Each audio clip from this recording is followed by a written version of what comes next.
With nearly a decade of telling stories from migrant and Latino communities, what is one narrative that you've helped shape that you believe has had the most significant impact on public perception? So I recall about a maybe 11 years ago when I was first starting to work in TV as an anchor and reporter.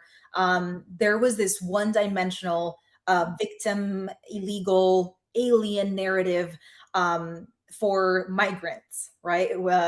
And throughout the years, it's been a whole like the work and the effort of community to reshape that narrative with portraits of migrants as full, complex people, as workers, as parents, as artists, as doctors, whose contributions reshape the places they live in. So I've been able to witness that shift and to see how media and how audiences talk about immigration nowadays.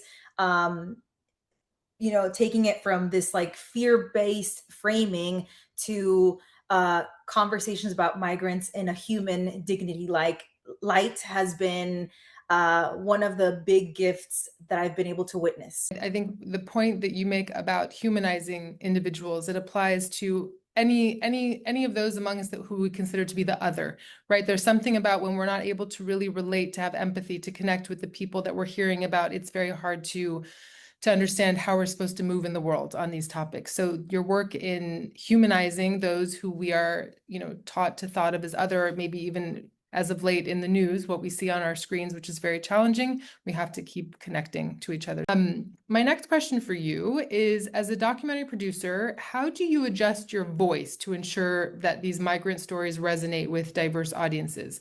So building on this humanization. So it's important to be a voice who don't feel that they're being seen or heard, because for them, it gives them strength to fight another day, right? Like at Women's Voices now, we're always trying to amplify the voices of those we may not hear who are women, but also for those who are also women who may be experiencing the same thing, to feel they're not alone. And that's so it's kind of twofold. So you're empowering your community to feel seen and heard, but you're also empowering those who, though it's not their experience, to think about their neighbors and to show up for their neighbors. I feel like this is where the magic of filmmaking and storytelling lies in.